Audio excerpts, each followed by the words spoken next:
پانچ چینی بھائی۔ ایک دفعہ کا ذکر ہے، چین کے دور دراز دیہات میں پانچ چینی بھائی سمندر کے کنارے ایک چھوٹی سی جھونپڑی میں اپنی ماں کے ساتھ رہتے تھے۔ وہ سب ہم شکل تھے اور بالکل ایک جیسے دکھتے تھے۔ ان سب چینی بھائیوں میں کچھ ایسی خصوصیات تھیں جو اور کسی میں نہیں تھی۔ پہلا چینی بھائی پورے سمندر کو نگل سکتا تھا۔ دوسرے چینی بھائی کی گردن لوہے کی تھی۔ تیسرا چینی بھائی اپنی ٹانگیں بہت بہت دور تک پھیلا سکتا تھا۔ چوتھے چینی بھائی کو آگ نہیں جلا سکتی تھی اور پانچواں چینی بھائی اپنا سانس بہت دیر تک روک سکتا تھا۔ ہر صبح پہلا چینی بھائی سمندر پر مچھلیاں پکڑنے جاتا تھا اور شام تک جتنی مچھلیاں پکڑتا تھا ان کو بازار میں جا کر بڑی اچھی قیمت پر بیچ دیتا تھا۔ ایک دن سمندر پر جا رہا تھا تو پڑوسیوں کا ایک لڑکا بھی اس کے ساتھ ہو لیا۔ اس نے بہت منع کیا لیکن لڑکا باز نہیں آیا۔ دونوں جب سمندر پر پہنچے تو پہلے چینی بھائی نے ایک ہی سانس میں تمام سمندر کا پانی نگل لیا۔ سمندر خالی ہو گیا تو اس میں موجود تمام چیزیں واضح ہو گئیں۔ لاتعداد مچھلیوں کے علاوہ سمندر بے شمار قیمتی خزانوں سے بھرا پڑا تھا۔ لڑکا یہ سب دیکھ کر دیوانہ ہو گیا اور دوڑا خزانہ سمیٹنے کے لیے۔ پہلے چینی بھائی نے تو صرف اتنی ہی مچھلیاں پکڑیں جتنی وہ روز پکڑتا تھا۔ اس کے بعد وہ چاہتا تھا کہ سمندر کا پانی واپس سمندر میں ڈال دے۔ اس نے لڑکے کو آواز لگائی لیکن لڑکا کبھی ایک چیز اٹھاتا کبھی دوسری جانب لپکتا۔ اسے کچھ سنائی نہیں دے رہا تھا۔ ادھر پہلا چینی بھائی اپنے منہ میں اتنا زیادہ پانی اٹھائے اٹھائے تھک گیا تھا۔ بس بہت ہو گیا لڑکے، اب واپس آ جاؤ۔ اس نے پھر لڑکے کو آواز لگائی لیکن اس نے نہیں سنا۔ انتظار کے بعد جب پہلا چینی بھائی بے حال ہو گیا تو اس کی برداشت سے باہر ہو گیا تو اس نے وہ پانی سمندر میں اگل دیا۔ اس کے ساتھ ہی وہ لڑکا بھی پانی میں غرق ہو گیا۔ پہلا چینی بھائی جب اکیلا گاؤں واپس آیا تو گاؤں والوں نے اس سے لڑکے کے بارے میں پوچھا لیکن وہ کوئی جواب نہیں دے سکا۔ گاؤں والے سب سمجھ گئے کہ اس نے لڑکے کو مار دیا اور انہوں نے عدلیہ میں جا کر اس کی شکایت کر دی۔ سپاہی پہلے چینی بھائی کو پکڑ کر عدالت میں لے گئے اور لڑکے کے قتل کے جرم میں اسے سزائے موت سنا دی گئی۔ حضور والا، کیا میں آخری بار اپنی ماں سے ملنے جا سکتا ہوں؟ پہلے چینی بھائی نے جج سے پوچھا۔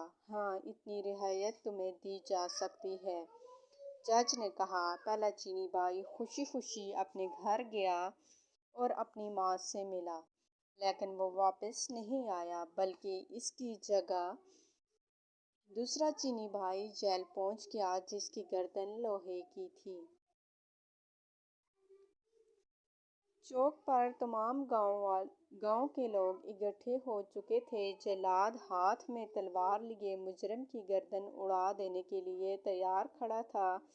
سپاہی مجرم کو پکڑ کر لائے اور اس کی گردن شکنجے پر رکھ دی۔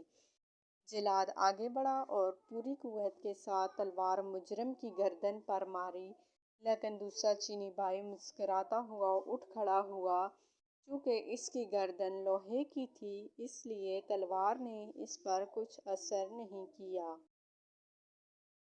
یہ دیکھ کر گاؤں کا ہر شخص سخت برہم ہوا اور اس کو مارنے کے لیے کچھ اور طریقہ سوچے جانے لگا۔ پھر جج نے فیصلہ کیا کہ اس کو سمندر میں ڈبو کر مارا جائے۔ اگلی صبح سزا سے پہلے دوسرا چینی بھائی جج کے پاس گیا۔ حضور والا، کیا میں سزا سے پہلے آخری بار اپنی ماں سے مل سکتا ہوں؟ ہاں، یہ ایک رعایت تمہیں دی جا سکتی ہے، جج نے اجازت دیتے ہوئے کہا۔ وہ اجازت ملتے ہی خوشی خوشی اپنے گھر کی طرف گیا، لیکن اگلے دن وہ واپس نہیں آیا، بلکہ اس کی جگہ تیسرا چینی بھائی واپس آ گیا، جس کی ٹانگیں لمبی ہو جاتی تھیں۔ اس کی سزا کی تیاری ہونے لگی۔ سارا گاؤں سمندر کے کنارے جمع ہو چکا تھا۔ سپاہی اس کو کشتی میں بٹھا کر سمندر کے درمیان پہنچ گئے جب پانی بہت گہرا تھا اور تیسرے چینی بھائی کو اٹھا کر پانی میں پھینک دیا۔ تیسرا چینی بھائی جب سمندر میں گرا تو اس کی ٹانگیں لمبی ہونے لگیں، لمبی اور بہت زیادہ لمبی ہو گئیں کہ سمندر کی تہہ سے جا لگیں اور وہ ڈوبنے سے بچ گیا۔ اس کا مسکراتا ہوا چہرہ دیکھ کر سپاہی اور تمام گاؤں والے آگ بگولا ہو گئے۔ اس بار انہوں نے فیصلہ کیا کہ مجرم کو آگ میں جلایا جائے۔ اگلی صبح وہ جج کے پاس گیا۔ حضور والا، کیا میں آخری بار اپنی ماں سے مل سکتا ہوں؟ ہاں، تمہیں اتنی رعایت دی جا سکتی ہے۔ جج نے نہ چاہتے ہوئے بھی اس کو اجازت دے دی۔ وہ خوشی خوشی اپنے گھر کی طرف دوڑا، لیکن ماں سے مل کر واپس نہیں آیا، بلکہ اس کی جگہ چوتھا چینی بھائی واپس آیا۔ گاؤں والے چوک پر جمع ہو گئے اور سپاہیوں نے آگ کا ایک بہت بڑا الاؤ دکھایا جس کے شعلے آسمان کو چھو رہے تھے۔ پھر چوتھے چینی بھائی کو اس آگ میں دھکیل دیا گیا۔ آہ، کتنا سکون مل رہا ہے! چوتھا چینی بھائی مسکراتے ہوئے بولا، کیونکہ اس کو آگ میں نہیں جلا سکتی۔ آگ اور تیز کر دو۔ گاؤں والوں نے چلا چلا کر سپاہیوں کو کہا۔ انہوں نے آگ اور زیادہ تیز کر دی۔ اوہ، بڑا مزہ آ رہا ہے! چوتھا چینی بھائی خوشی سے بولا۔ گاؤں کے لوگ یہ دیکھ کر سرپا ہو گئے۔ پھر انہوں نے فیصلہ کیا کہ اسے بدبودار جگہ پر بند کر دیا جائے تاکہ وہ دم گھٹنے سے مر جائے۔ اگلی صبح چوتھا چینی بھائی جج کے پاس آیا۔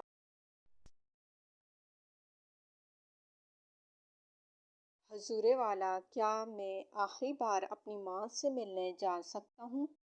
ہاں، اتنی رعایت تمہیں دی جا سکتی ہے۔ جج بھی اس بار غصے سے بولا۔ اجازت ملتے ہی چوتھا چینی بھائی دوڑا دوڑا اپنے گھر گیا، لیکن اپنی ماں سے مل کر واپس نہیں آیا، بلکہ اس کا پانچواں چینی بھائی آیا۔ سارا گاؤں چوک پر اکٹھا ہو چکا تھا۔ ایک بند کوٹھری میں بے شمار بدبودار اور زہریلی جڑی بوٹیاں اکٹھی کر کے جلائی گئیں اور پانچواں چینی بھائی کو اس کوٹھری میں پھینک کر تالا لگا دیا گیا۔ ساری رات تجسس میں گاؤں والے کوٹھری کے باہر کھڑے رہے۔